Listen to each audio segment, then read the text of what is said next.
Hello guys, welcome back to our channel Part 2 CEO Innocent Substitute Wife. Chapter 21 वंश के दिल में पहली बार तारा के लिए प्यार का एहसास जगना। विशाल पूजा को कहता है, पूजा जी आप अपने दोस्त को अपनी मैम की शादी की तस्वीरें दिखाओ, मैं भी जाता हूँ अब अपनी गर्लफ्रेंड को मनाने के लिए। मुझे भी अब शादी कर ही लेनी चाहिए। विशाल भी चला जाता है। अब आगे तारा कैंटीन से अपनी डेस्क की तरफ जा रही थी, तभी उसका पैर फिसल जाता है, लेकिन जैसे ही वो गिरने वाली होती है, वंश उसे बचा लेता है। तारा को लगा वो गिर गई है, वो कसकर अपनी आंखें बंद कर लेती हैं, पर जब उसे पता चलता है कि किसी ने उसे संभाल लिया है, तो अब वो अपनी आंखें खोलती हैं, उसके सामने वंश था। तारा और वंश कुछ देर के लिए एक दूसरे की आंखों में खो जाते हैं।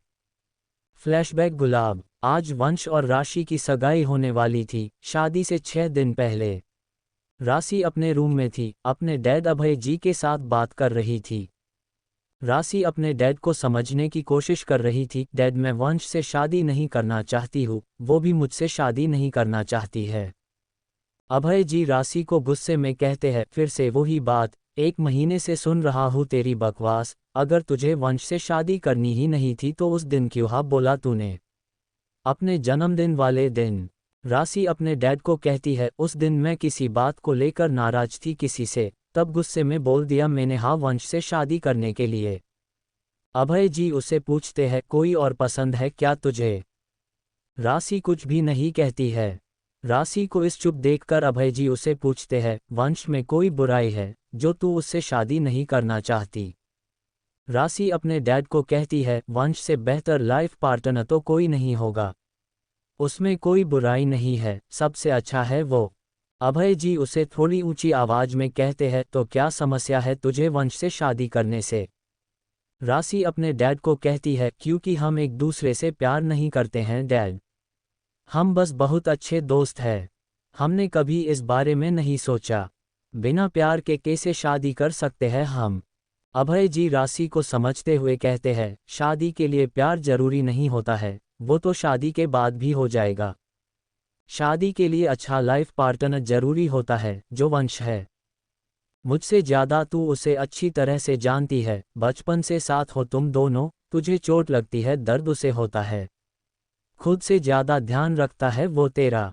तुझे याद है 1 साल पहले तुझे बुखार हो गया था, तब वो लंदन गया हुआ था अपनी इम्पोर्टेंट मीटिंग के लिए, तेरी तबीयत खराब है, ये बात सुनकर सब कुछ छोड़कर आ गया था वो तुझसे मिलने के लिए। तेरी बेवकूफ़ी की वजह से मैं अपनी बेटी के लिए इतना अच्छा जीवन साथी नहीं खो सकता। मैं वंश की माँ को जबान दे चुका हूँ, अब ये शादी होके रहेगी। आज सगाई है, तैयार हो जा। अभय जी राशि के रूम के बाहर चले जाते हैं। राशि किसी को कॉल करने लगती है। दूसरी तरफ गुलाब, तारा सारी प्रिपरेशन देख रही थी, वो सभी सजावट का काम करवा रही थी होटल के हॉल में। तारा अपने टीम मेंबर से कह रही थी, ये सब क्या है, मैंने कहा था ना आज के डेकोरेशन की थीम वाइट और ब्लू होनी चाहिए, ये येलो कलर के कार्टन क्यों लेकर आए हो? आज हल्दी नहीं सगाई है, इनको जल्दी से चेंज करो और यहाँ ब्लू कलर के कार्टन लगाओ। सभी टीम मेंबर जैसा तारा कह रही थी वैसा ही कर रहे थी। तारा खड़ी खड़ी सारी सजावट को अकेली कड़ी देख रही थी। तारा अपने आप से कह रही थी, इतनी बड़ी गलती कैसे हो गई, येलो डेकोरेशन कोई सगाई में करता है क्या? मुझे इतनी बड़ी जिम्मेदारी लेनी ही नहीं चाहिए थी, वंश सर को माना कर देना चाहिए था। किसी की शादी कैसे करवा सकती हूँ मैं, कोई बिजनेस से रिलेटेड काम होता तो 1 मिनट में कर लेती, कोई भी गड़बड़ हुई तो सर नाराज हो जाएंगे। तारा इसे ही अपने आप से बड़बड़ कर बातें कर रही थी, तभी सामने से वंश आ रहा था, उसका ध्यान किसी और तरफ था, वो जल्दी में आ रहा था। वंश तारा से टकरा जाता है, तारा नीचे गिरने ही वाली होती है, पर वंश उसे बचा लेता है, उसकी कमर को पकड़कर।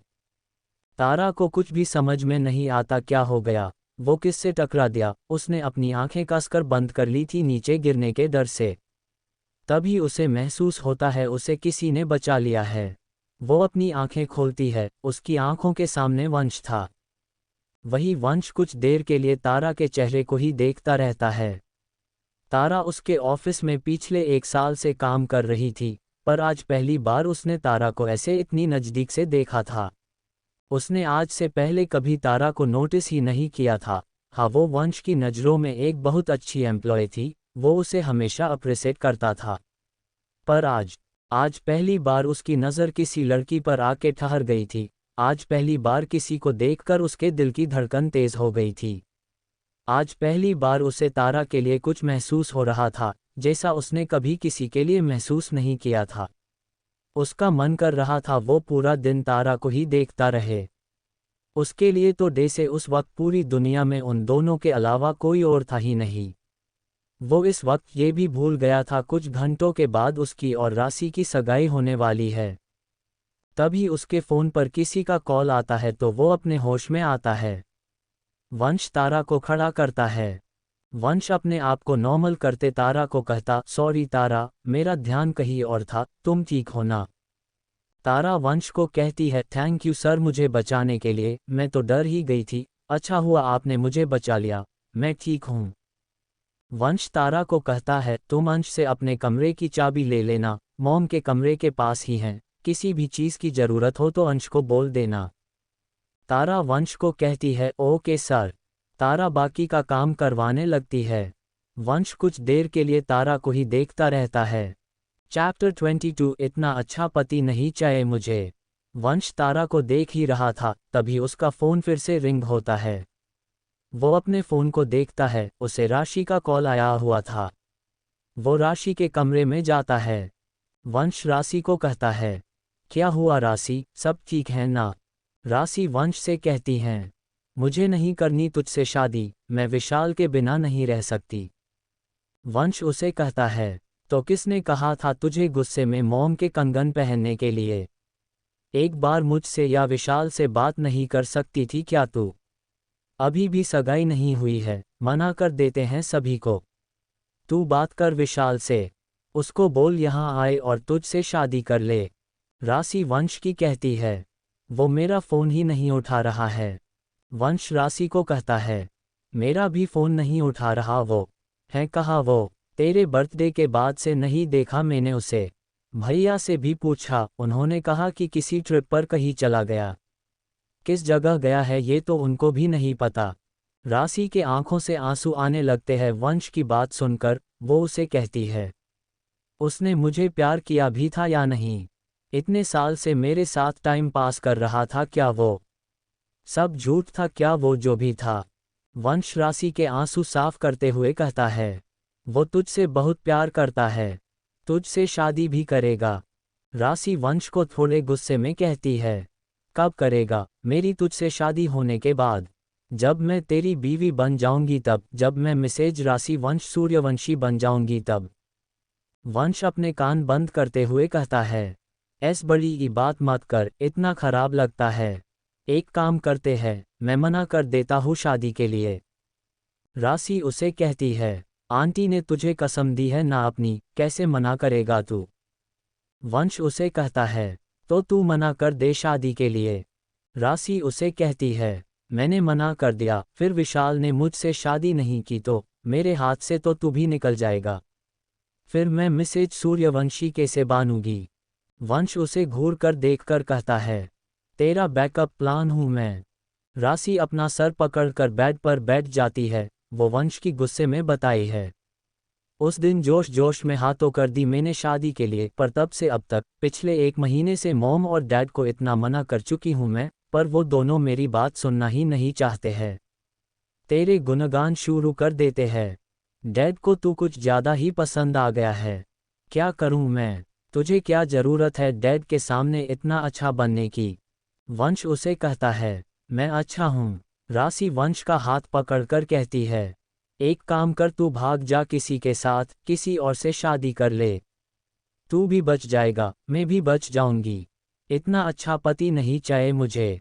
वंश अपना हाथ उसके हाथ से छुड़ाते हुए कहता है, पागल हो गई है क्या तू? खुद तो शादी कर नहीं रही है विशाल से, मैं किससे शादी करूं? कोई लड़की नहीं है मेरी जिंदगी में। कोई लड़की होती तो मेरी शादी तुझसे क्यों करवाती मॉम?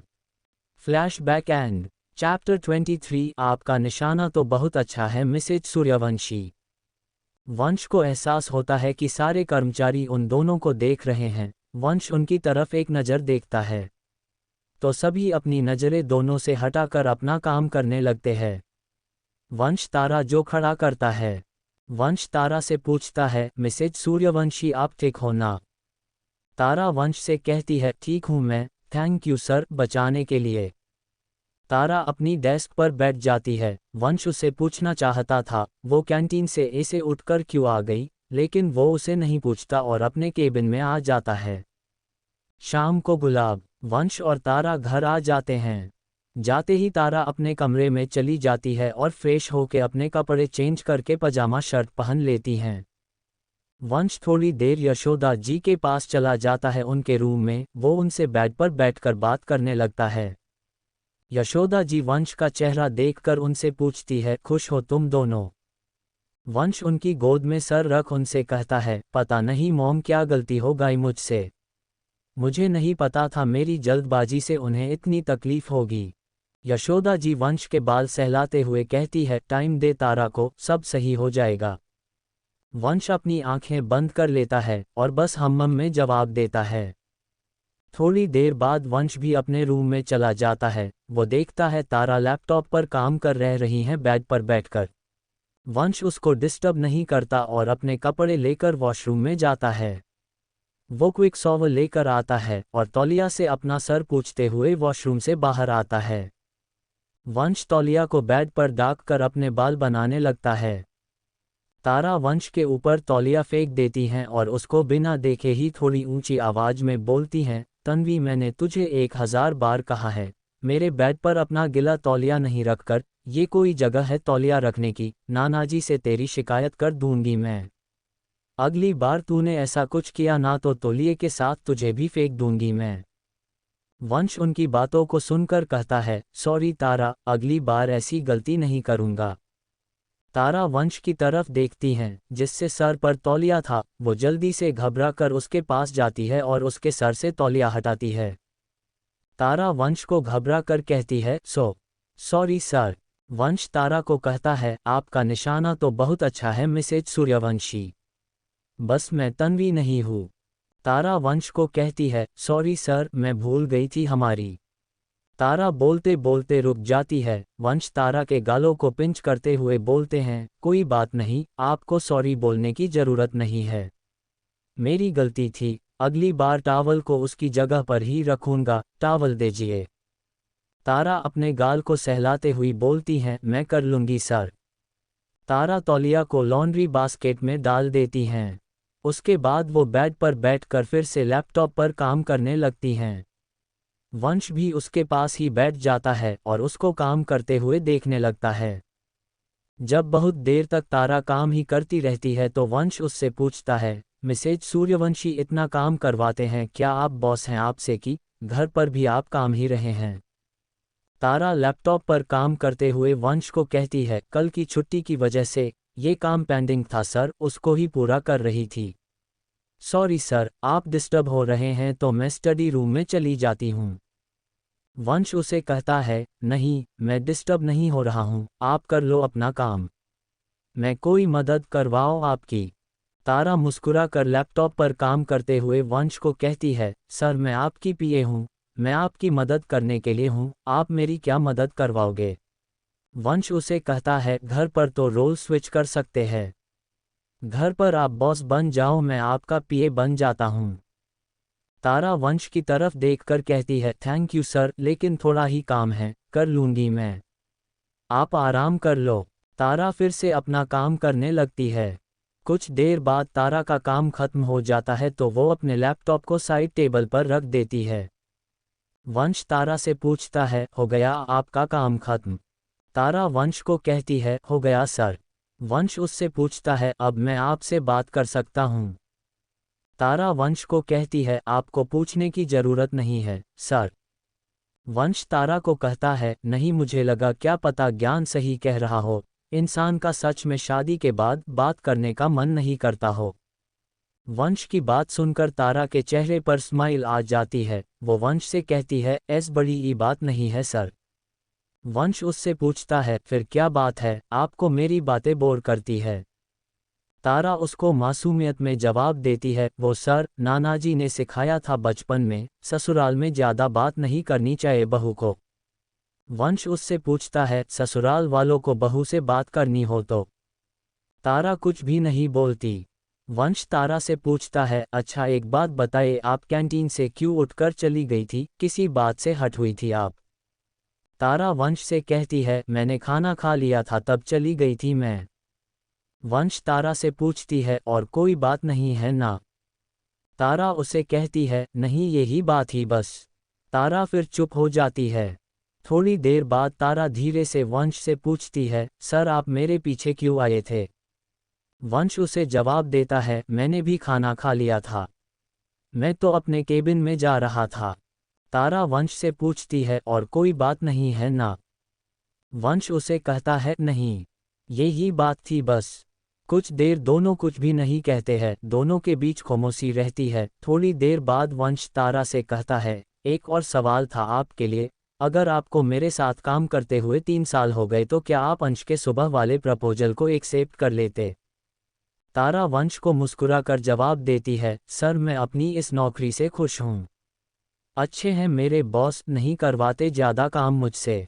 वंश उसे कहता है, थैंक यू आपके बॉस की तरफ से, और पति कैसे हैं आपके?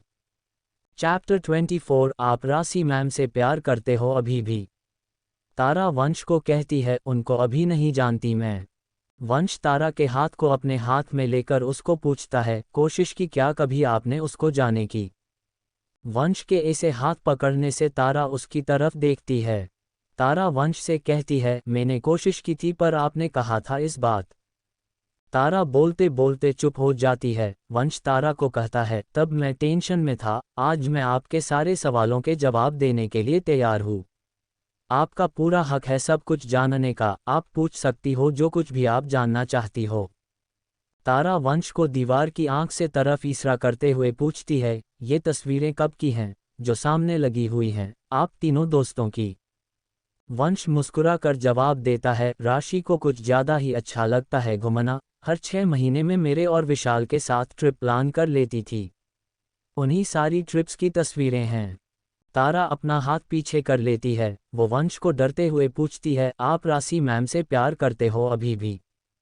वंश तारा को कहता है, प्यार बहुत छोटा शब्द है, हमारी दोस्ती के लिए, बचपन की दोस्त हैं वो मेरी। विशाल से प्यार करती हैं वो, उसी से शादी करना चाहती थी वो हमसा से।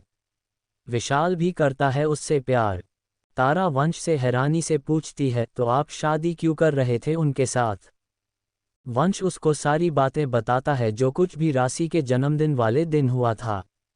क्या घटनाएं हो गई थी उस दिन की वंश और राशि को एक दूसरे से शादी के लिए हाँ कहना पड़ा।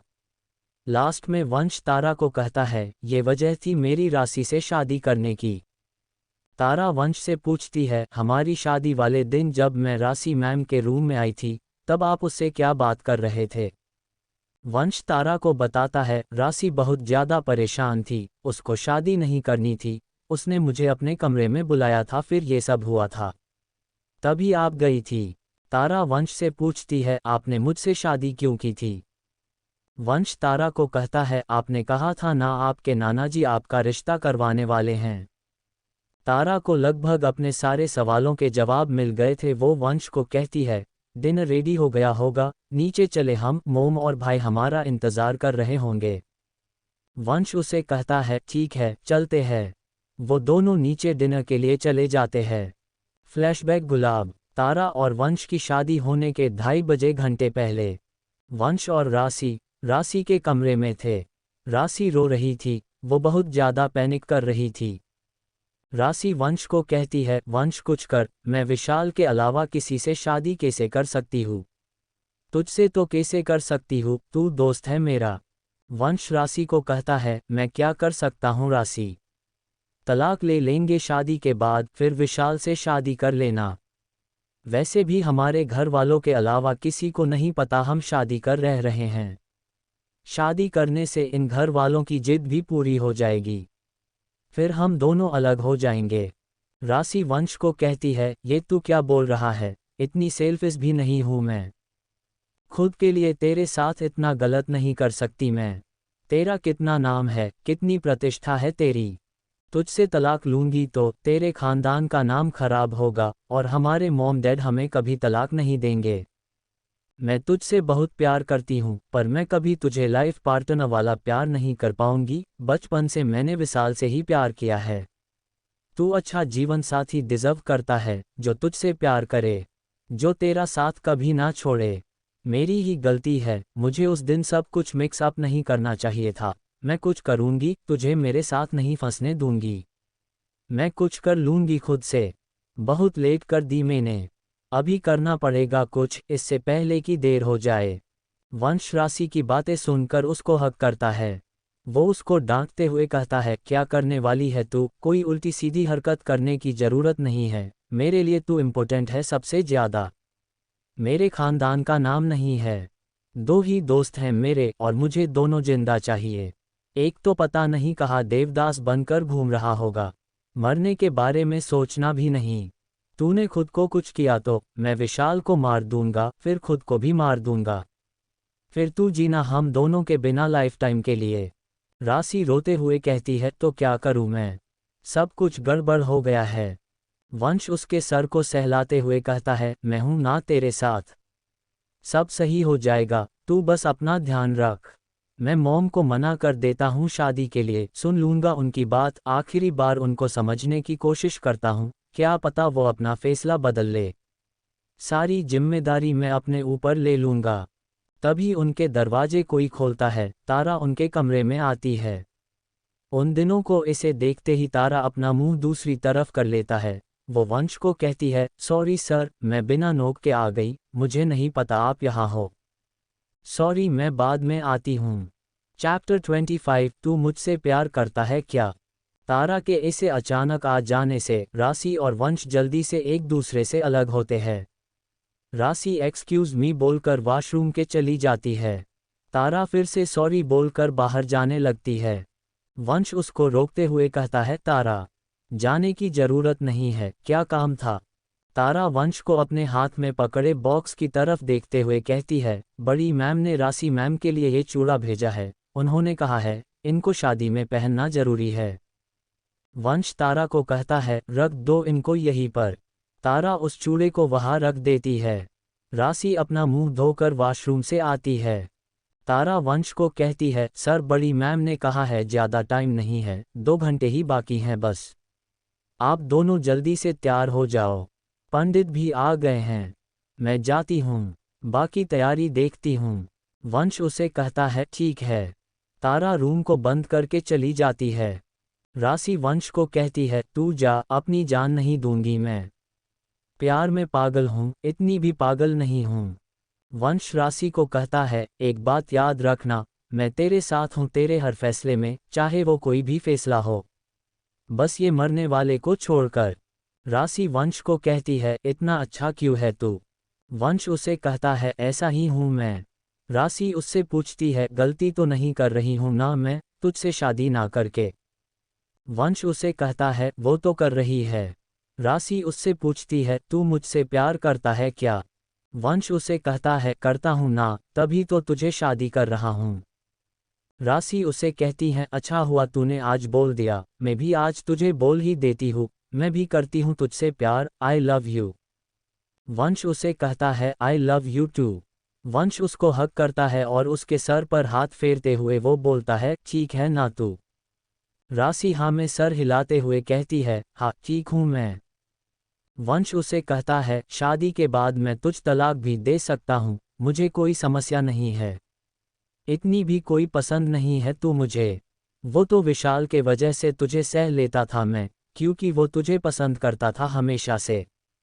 राशि उसे कहती है, हाँ हाँ, मैं तो डे से मारी जा रही हूँ तुझसे शादी करने के लिए। वंश उसे कहता है, तू बोलेगी तो मैं तेरे साथ रह भी सकता हूँ लाइफ टाइम के लिए, फिर हम विशाल को भी जला सकते हैं। अपनी शादी की फोटो भेजेंगे उसको, फिर हनीमून की फोटो भेजेंगे उसको। उसको भी तो पता चलना चाहिए ना क्या खोया है उसने। राशि उसे कहती है, ये कर सकते हैं, ये ज्यादा अच्छा प्लान है। अब जा, ठीक हूँ मैं। वंश उससे अलग होता है। वो उसके गाल पर हाथ रख कर कहता है, मैं मॉम को देख कर आता हूँ, क्या पता सब ठीक हो जाए। तू अपना ध्यान रख। वंश उसके कमरे से चला जाता है। राशि अपने मन में सोच रही थी, आई सॉरी वंश, पर मुझे ये करना ही होगा। तुझे बता देती तो तू मुझे ये कभी करने ही नहीं देता। पर मैं तेरी जिंदगी बर्बाद नहीं कर सकती अपने साथ। अपने दोस्त की जिंदगी बर्बाद नहीं कर सकती मैं तुझे नहीं डिजर्व करती हूँ। मुझे माफ़ कर देना, इसके अलावा और कोई रास्ता नहीं है। फ्लैशबैक एंड गुलाब। वंश और तारा दोनों नीचे डिनर करने जाते हैं। खाना खाते समय वंश को किसी का कॉल आता है। वो उसका कॉल उठाता है। वंश फोन पर बात कर रहा था। हेलो। सच में? बधाई हो, तेरे घर पर कोई समस्या नहीं है ना? अब मिलते हैं जल्दी ही, मिसेज सूर्यवंशी से मिलता हूँ तुझे। बाय। अंश वंश से पूछता है, क्या हुआ भाई, किसका कॉल था? वंश अंश को बताता है, राशि का। यशोदा जी वंश को गुस्से में बोलती है, तो तू राशि से मिलने की बात कर रहा था, नहीं जाएगा तू उससे मिलने? वंश यशोदा जी को कहता है, उसकी सगाई है अगले हफ्ते विशाल के साथ। अंश हैरानी से बोलता है, सच में? ये कैसे हो गया? यशोदा जी वंश को कहती है, तुझे छोड़कर अब उसने विशाल को पकड़ लिया। वंश अपनी मॉम को कहता है, उसने मुझे नहीं पकड़ा था, आपने उसे मुझे पकड़ाया था। क्या जरूरत थी आपको उसे कंगन देने की, मुझे बिना पूछे? हम कभी शादी नहीं करना चाहते थे एक दूसरे से। आप जबरदस्ती शादी करवा रहे थे हम दोनों की। कितना मना किया था मैंने आपको, पर आपने मुझे अपनी कसम में बांध लिया था। क्या करता मैं? वंश तारा को कहता है, तारा हम अगले हफ्ते राशि और विशाल की सगाई में चलेंगे। तारा हाँ में सर हिलाकर कहती है, ठीक है। यशोदा जी वंश को कहती है, तू कहीं नहीं जाएगा। वंश उनको कहता है, मेरे दो बेस्ट फ्रेंड की सगाई हो रही है, उनके लिए इतना बड़ा खुशी का दिन है। मैं जाऊंगा तारा के साथ, और आप और अंश भी चलोगे हमारे साथ, ये ही फाइनल है। अंश खुश होके यशोदा जी को कहता है, मैं तो जाऊंगा मॉम, मैं बहुत खुश हूँ वो मेरी भाभी नहीं बनी। सब साथ चलेंगे, पूरा सूर्यवंशी परिवार साथ चलेंगे। उस दिन आप मेरी ही बात मान लेती, इतना सब तो नहीं होता ना। फ्लैशबैक गुलाब। आज राशि की जन्मदिन की पार्टी ही रही थी, राशि के घर में। राशि और वंश की शादी से 1 महीने पहले। ज़्यादा मेहमान नहीं बुलाए थे, बस वंश और विशाल की ही फैमिली आई हुई थी। राशि, वंश और विशाल बात कर रहे, राशि के कमरे में। चैप्टर 26। मैं किसी से भी शादी कर लूंगी। वंश उन दोनों को कहता है, तुम दोनों को जो बात करनी है, जो करना है, करो अकेले में। मुझे क्यों लेकर आए हो यहाँ, मुझे क्यों कबाब में हड्डी बन रहे हो तुम दोनों? राशि वंश को डांटते हुए कहती है, बकवास बंद कर अपनी, और खड़ा रह यहाँ पर, जरूरी बात करनी है मुझे विशाल से। वंश राशि को कहता है, ये गुंडागिरी किसी और को दिखा अपनी, मैं विशाल नहीं हूँ जो तुझसे डर जाएगा, जा रहा हूँ मैं। विशाल वंश को कहता है, हम दोनों अकेले थोड़ी ना रुकेंगे रूम में। 2 मिनट रुक जा ना, क्या समस्या है तुझे? वंश अपने आप से कहता है, पता नहीं वो कौन सी घड़ी थी वो, जब तुम दोनों से दोस्ती की थी मैंने। विशाल वंश को कहता है, चुप कर तू। विशाल राशि को कहता है, राशि बता क्या बात करनी है तुझे मुझसे? राशि विशाल को कहती है, आज तो हम दोनों के मोम डैड हैं यहाँ, कर लेते हैं बात शादी की। विशाल उसे कहता है, कर लेंगे बात, अभी क्या जल्दी है? राशि विशाल को कहती है, 27 साल की हो गई हूँ मैं आज, मेरे मॉम डैड अब नहीं रुकने वाले, मेरे रोज पूछते हैं कोई लड़का है तो बता दो।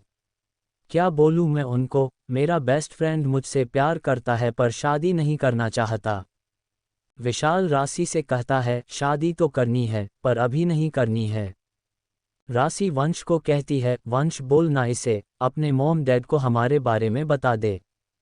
वंश उसे कहता है, मैं तो समझा समझा कर थक गया हूँ इसे, ये किसी की सुनता है क्या?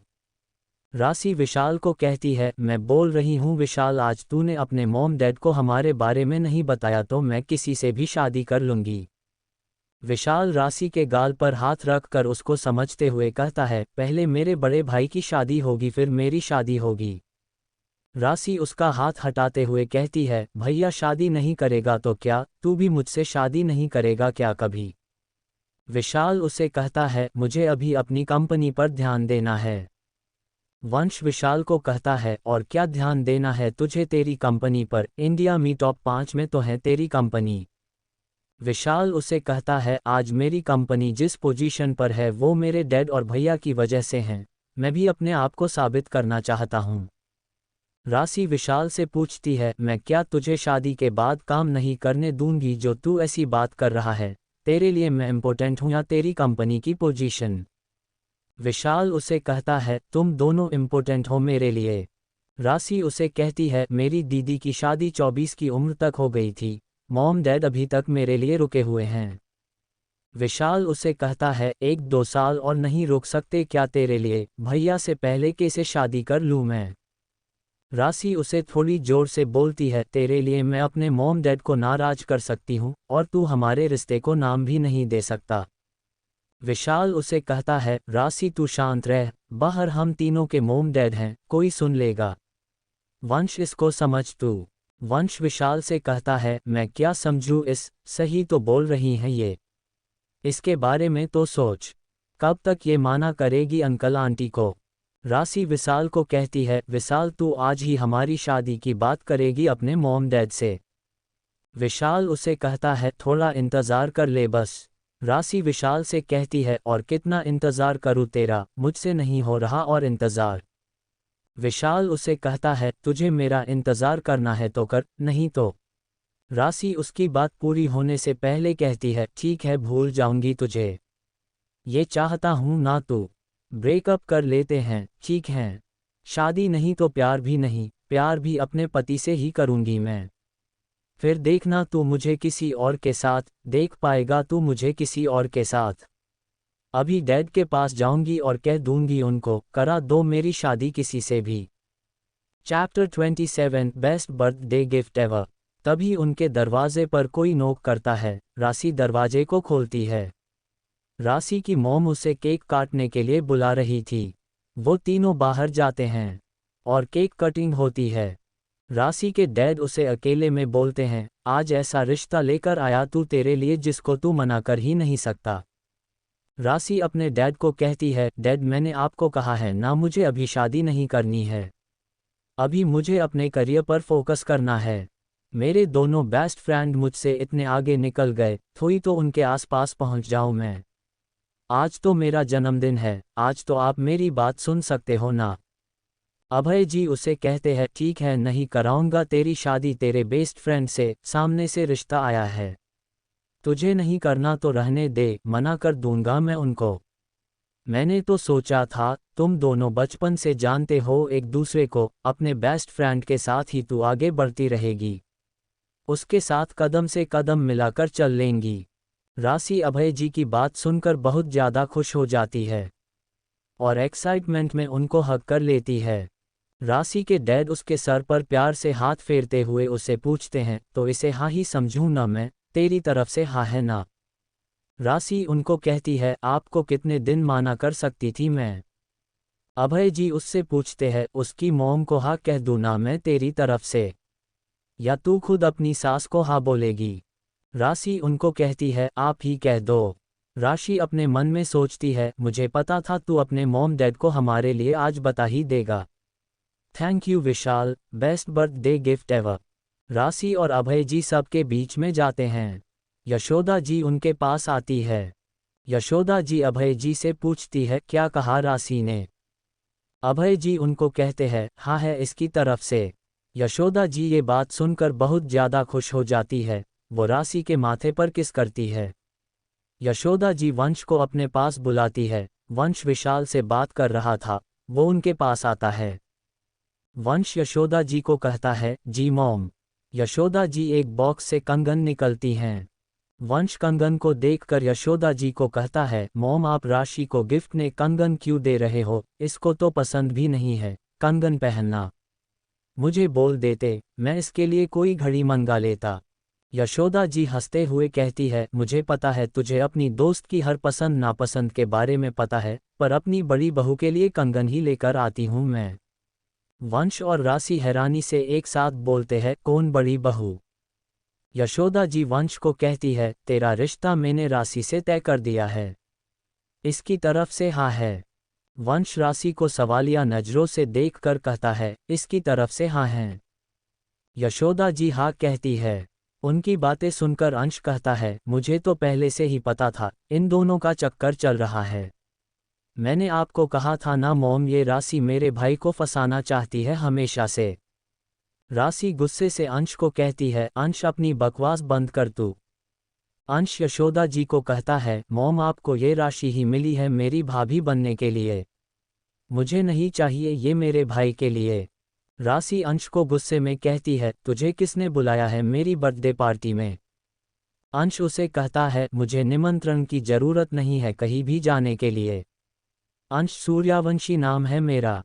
राशि अपने रूम में जाते हुए कहती है, वंश मुझे तुझसे बात करनी है, विशाल तू भी आ। वंश उसे कहती है, तू जा विशाल के साथ, मैं आता हूँ, मुझे पहले मॉम से बात करनी है। राशि अपने कमरे में चली जाती, उसके पीछे पीछे विशाल भी चला जाता है। वंश यशोदा जी को लेकर अलग कमरे में जाते हैं। वंश यशोदा जी को कहता है, मॉम मुझे राशि से शादी नहीं करनी है। यशोदा जी उसे कहती है, कोई और लड़की पसंद है क्या तुझे? वंश उसको कहता है, मुझे कोई नहीं पसंद। यशोदा जी उसे कहती है, राशि तो तेरी बचपन की दोस्त है ना, तुझे पसंद नहीं है वो? वंश उनको कहता है, वो मुझे पसंद है, पर आप जो चाहती हो वो वाली पसंद नहीं है वो मुझे, उसको उन नज़रों से कभी नहीं देखा मैंने। हम नहीं करते हैं एक दूसरे से प्यार। यशोदा जी उसे कहता है, उसने हाँ भी बोल दिया है। वंश उनको कहता है, उसने गुस्से में बोल दिया होगा, हाँ वो बस मेरी दोस्त हैं। यशोदा जी उसको मानते हुए कहती है, सामने से रिश्ता भेजा है मैंने, अब कैसे माना करूँ तो मैं? वंश उसको कहता है, तो पहले मुझे पूछना तो चाहिए था ना, ऐसे कैसे रिश्ता भेज दिया आपने? जैसे रिश्ता भेजा था वैसे वापस ले लो, मैं नहीं करूँगा शादी राशि से। यशोदा जी वंश का हाथ पकड़ उसको कहती है, तुझे मेरी कसम है, तुझे राशि से शादी करनी पड़ेगी। मैं अब मना नहीं कर सकती भाई साहब को। वंश अपना हाथ पीछे करते हुए कहता है, मॉम आप मुझे ऐसी कसम नहीं दे सकते, वापस लो अपनी कसम। यशोदा जी उसे कहते हैं, तुझे शादी करनी पड़ेगी। वंश उनको कहता है, मैं कैसे कर सकता हूँ राशि से शादी, वो मेरी दोस्त है। यशोदा जी वंश को कहती है, अगर वो सामने से तुझे शादी के लिए बोले तो तू कर लेगा ना शादी? वंश यशोदा जी को कहता है, वो कभी नहीं बोलगी। यशोदा जी वंश के हाथ को अपने सर पर रख कर कहती है, अगर बोल दे तो तू मेरी कसम खा कि तू कर लेगा राशि से शादी। वंश कुछ नहीं बोलता। यशोदा जी उसे कहती है, खा कसम। वंश उनको कहता है, ठीक है आपकी कसम कर लूँगा शादी, अगर वो कहेगी तभी, वो मना कर देगी शादी के लिए तो आप मुझे दोबारा नहीं कहोगे राशि से शादी के लिए। यशोदा जी खुश होके कहती है, ठीक है। चैप्टर 28 गलतफहमी हो गई थी। राशि के कमरा में विशाल और राशि थे। राशि पूरे कमरे में बहुत देर से चक्कर काट रही थी, विशाल बस उसे खड़ा खड़ा देख रहा था। विशाल उसको रोककर उसे पूछता है, इतनी देर से क्या सोच रही है तू? पैनिक करना बंद कर और पानी पी। विशाल राशि को पानी देता है, राशि पानी पीती है। विशाल उसे कहता है, अब बता बाहर क्या हो रहा था, तू वंश से शादी कर रही है? राशि उसे कहती है, नहीं। विशाल उसे थोड़ी जोर से कहता है, तो वो सब क्या हो रहा था वहाँ? आंटी तुझे कंगन क्यों दे रही थी? तुझे अपनी बड़ी बहू क्यों कह रही थी? राशि उसे कहती है, गलतफहमी हो गई थी। विशाल उसे कहता है, तो तूने क्लियर क्यों नहीं किया उस गलतफहमी है? राशि उसे कहती है, सब कुछ इतनी जल्दी हुआ। विशाल उसे जल्दी से कहता है, क्या जल्दी हुआ? मेरे बेस्ट फ्रेंड से शादी कर रही है तू, और कोई नहीं मिला तुझे वंश के अलावा शादी करने के लिए? या फिर बोल दे वो तुझे पसंद है। तभी वहाँ वंश आता है, वो राशि को कहता है, राशि तूने मॉम को रिश्ते के लिए ले लिया हाँ कहा है? राशि वंश को कहती है, डैड ने कहा कि मेरे बेस्ट फ्रेंड से मेरी शादी करवा रहे हैं, मुझे लगा विशाल की बात कर रहे हैं। इसकी मॉम ने रिश्ता भेजा है मेरे लिए। वंश उसे कहता है, तो तू क्लियर नहीं कर सकती थी क्या कि कौन सा बेस्ट फ्रेंड? मेरी मॉम मुझे अपनी कसम दे रही हैं शादी करने के लिए, क्या करूं अब मैं? राशि उसे कहती है, मुझे लगा विशाल ने अपने मॉम डैड को बता दिया है हमारे बारे में। विशाल राशि को कहता है, मैंने तुझे कहा था ना, मुझे टाइम चाहिए। वंश राशि का हाथ पकड़कर उसे बाहर ले जाते हुए कहता है, राशि तू मॉम को एक बार बोल दे कि तू मेरी साथ शादी नहीं करना चाहती, ताकि मैं उनकी कसम से आज़ाद हो जाऊं। राशि अपना हाथ उसके हाथ से छुड़ाते हुए कहती है, मैं आंटी को नहीं बोलूंगी। विशाल तू बाहर जाके बोलकर आ कि तू मुझसे शादी करना चाहता है। विशाल राशि को कहता है, अभी बोलेंगे तो तेरे डैड थोड़े दिनों में हमारी शादी करवा देंगे और मुझे अभी शादी नहीं करनी है। राशि उसे गुस्से में कहती है, प्रॉब्लम क्या है तुझसे मुझसे शादी करने में? विशाल उसे कहता है, भैया से पहले कैसे करूँ शादी? मेरी शादी थोड़ी ना पहले करवाए मेरे घर वाले। छोटा भाई अच्छा लगेगा बड़े भाई से पहले शादी करते हुए। रसी उसे कहती है, तुम दोनों भाइयों को शादी नहीं करनी तो मैं क्या करूं? विशाल उसे कहता है, तू अपने डैड को मना कर दे वंश से शादी करने के लिए। राशि उसे कहती है, मेरे डैड कितने खुश थे जब मैंने उन्हें हाँ कहा था शादी के लिए। विशाल उसे कहता है, किस बात की जल्दी थी तुझे हाँ करने की? एक बार कंफर्म नहीं कर सकता था तू मुझसे या वंश से? राशि विशाल को लास्ट वार्निंग देते हुए कहती है, तो तू नहीं बताएगा हमारे बारे में किसी को भी? विशाल उसे कहता है, थोड़े दिनों बाद बता देंगे, जब भैया की शादी हो जाएगी। राशि रूम के बाहर चली जाती हैं। वंश विशाल को कहता है, तू पागल है क्या? तूने राशि से शादी नहीं की तो मैं कर लूँगा उससे शादी। मेरी मॉम तो तैयार है उसको अपनी बहू बनने के लिए। विशाल बाहर जाते हुए कहता है, जाकर ले। विशाल रूम के बाहर चला जाता है। उसके पीछे पीछे वंश भी बाहर आ जाता है। हॉल में वो दोनों देखते हैं कि वंश की मॉम राशि को कंगन पहना रही हैं। विशाल वंश को कहता है, अपनी होने वाली वाइफ को अपनी बेस्ट फ्रेंड की तरफ से कांग्रेस बोलना। मेरा मतलब है मेरी होने वाली भाभी को। पहला ही बोल देता तुझे वो पसंद है, मैं उसके बारे में कभी सोचता ही नहीं। ये आंटी से कहकर रिश्ता भेजने की क्या ज़रूरत थी? कोई बात नहीं, तेरे लिए तो कुछ भी, शादी की फ़ोटो ज़रूर भेज देना मुझे। विशाल वहाँ से जाने लगता है, पर वंश उसका हाथ पकड़कर उसको रोक लेता है। वो उसे कहता है, बात कर ले राशि से, अभी भी देर नहीं हुई है। तभी राशि वहाँ आती है और वंश का हाथ पकड़कर कहती है, वंश तुझे डैड बुला रहे हैं, तुझे सगुन देंगे, अब तू उनका जवई बनने वाला है ना? विशाल अपना हाथ छुड़ाते हुए कहता है, जा तेरे ससुर जी तुझे बुला रहे हैं। विशाल वहाँ से चला जाता है। वंश राशि को कहता है, राशि बकवास बंद कर अपनी, मैं तुझे शादी नहीं करने वाला। राशि उसे कहती है, आंटी को बोल मुझे नहीं। फ्लैशबैक एंड चैप्टर 29 शादी वाले दिन कहाँ से आए आप में हिम्मत? डिनर करके वंश और तारा रूम में आ जाते हैं। दोनों बेड पर बैठे हुए थे। तारा वंश से पूछता है, आपने मॉम को पहले कभी क्यों नहीं बताया राशि मैम और मिस्टर शर्मा के बारे में? आप उनको अगर कह देते कि वो दोनों एक दूसरे से प्यार करते हैं, तब आप दोनों को एक दूसरे से शादी नहीं करनी चाहते हो, तो आप दोनों के लिए कभी सोचती ही नहीं। वंश उसे कहता है, मैं अपनी मॉम को बता देता तो वो उन दोनों के मॉम डैड को भी बता देता है, और विशाल तब तैयार नहीं था किसी को बताने के लिए। वो दोनों भी तब एक दूसरे से लड़ाई करके बैठे थे। दोनों अपनी गलती मानना नहीं चाहते थे। विशाल का तो फ़ोन लग भी नहीं रहा था। तारा उससे पूछती है, आप राशि मैम से शादी कर लेते? वंश उसे कहता है, हाँ कर लेता। तारा वंश से पूछती है, क्या आप राशि मैम से शादी करना चाहते थे? वंश उसे कहता है, नहीं, नहीं करना चाहता था। तारा उसे पूछती है, अगर आपकी शादी उनसे हो जाती तो क्या आप उनका साथ नहीं छोड़ते? वंश उसे कहता है, नहीं छोड़ता।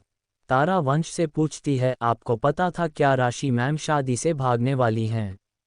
या उनका कोई ऐसा प्लान है? उन्होंने भागने से पहले आपको बताया था क्या? वंश उसे कहता है, नहीं, मुझे नहीं पता था, उसने मुझे नहीं बताया था। आपके मुंह से ही सुना था मैंने उस दिन की राशि भाग गई है। तारा उससे पूछती है, तो क्या आपने मुझसे शादी का फैसला गुस्से में लिया था? राशि मैम शादी से भाग गई है और आपकी रिप्यूटेशन खराब हो जाएगी अगर आपकी शादी नहीं हुई तो। वंश उसे कहता है, नहीं, मुझे लगा मैं आपको खो दूंगा हमेशा के लिए अगर मैंने आपसे शादी नहीं की तो। मैं आपको नहीं खाना चाहता था, खुद से दूर नहीं करना चाहता था। तब मैंने वो फैसला लिया था, आपसे शादी करने का। तारा वंश से पूछती है, क्या आप मुझे पसंद करते हो? वंश उसे कहता है, हाँ। तारा उसे हैरानी से पूछती है, हमेशा से? वंश उसे कहता है, नहीं, शादी में 7 दिनों में मुझे एहसास हुआ था कि मैं आपको पसंद करता हूँ, पर मैं अपनी फीलिंग्स को नहीं मानना चाहता था। मुझे डर था, क्योंकि मैं राशि से शादी कर रहा था, हम दोनों की शादी जैसी भी हो रही थी, पर वो मेरी होने वाली पत्नी थी। मुझे लगा अगर मेरी शादी राशि से हो जाती है तो उसके अलावा कोई और के बारे में कुछ भी सोचना गलत है। तब कभी अपनी फीलिंग्स पर ध्यान नहीं दिया, ना कभी हिम्मत हुई। तारा उस पूछती है, शादी वाले दिन कहाँ से आए आप में हिम्मत? वंश उसे कहता है, नहीं पता, बस आ गई। कुछ देर के लिए तारा कुछ भी नहीं कहती। अचानक से तारा वंश का हाथ को पकड़कर उसे कहती है, अच्छी तस्वीरें हैं आप तीनों की। वंश तारा की तरफ देखता है जो नीचे देख रही थी। वंश समझ जाता है, तारा उसको अपनाना चाहती है, पर अभी भी उसके मन में झिझक है, थोड़ा डर है उसे वंश को लेकर। वंश उसे कहता है, मुझे हमेशा से ही फोटो खींचना पसंद है, हर मोमेंट्स को अपने पास रखना चाहता हूँ मैं। तारा वंश के शोल्डर पर अपना सर रखती हैं। वो उसे कहती है, और क्या चीज़ पसंद है सर आपको? वंश उसे कहता है, बहुत कुछ पसंद है, जैसे sky diving, bungee jumping. Flashback गुलाब। आज वंश और राशि की शादी होनी थी। सुबह का समय था। तारा जल्दी से वंश के कमरे में जा रही थी, उसकी शादी की ड्रेस लेकर। तारा अपने आप से कह रही थी, मैंने कहा था उन मॉल वाले भैया को शादी से पहले दे देना, पर नहीं, उनको तो शादी वाले दिन ही देनी है ड्रेस। जब तक ग्राहक से 10-15 चक्कर नहीं कटवाए तब तक उनको चैन भी तो नहीं मिलेगा ना। अच्छे से डांट लगाई मैंने उन भैया को। वो वंश का दरवाजा खटखटाती है। वंश उसे अंदर आने के लिए बोलता है। तारा अंदर जाकर वंश को कहती है, सर ये आपकी शादी की ड्रेस है, सॉरी सर थोड़ी देर हो गई। वंश उसे कहता है, कोई बात नहीं, मीडिया का क्या सीन है? तारा उसे डरते हुए कहती है, सर वो होटल के बाहर हैं। वंश अपनी ड्रेस को देखते हुए कहता है, मेरी शादी की खबर किसने लिखी है? तारा उसे कहती है, सॉरी सर मुझे नहीं पता। वंश उसे कहता है, मेरी शादी में मुझे मीडिया नहीं चाहिए, एक फोटो भी। तभी तारा को किसी का कॉल आता है। तारा अपने फ़ोन को बंद करते हुए कहती है, सॉरी सर मेरी मम्मी का फ़ोन था, आप क्या कह रहे थे? तारा का फ़ोन फिर से रिंग रोता है। वंश उसे कहता है, कर लो बात अपनी मम्मी से, कोई इम्पोर्टेंट बात करनी होगी उनको तुमसे। तभी फिर से कॉल कर रही है वो।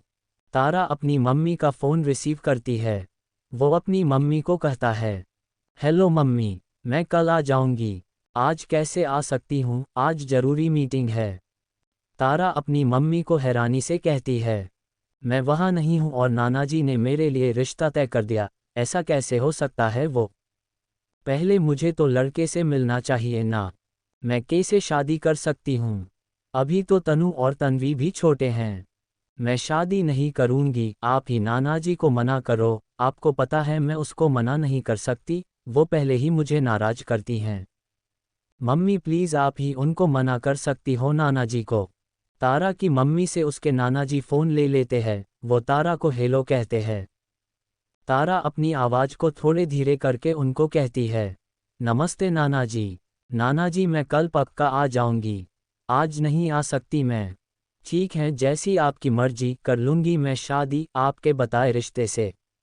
आपको कभी मना किया क्या मैंने?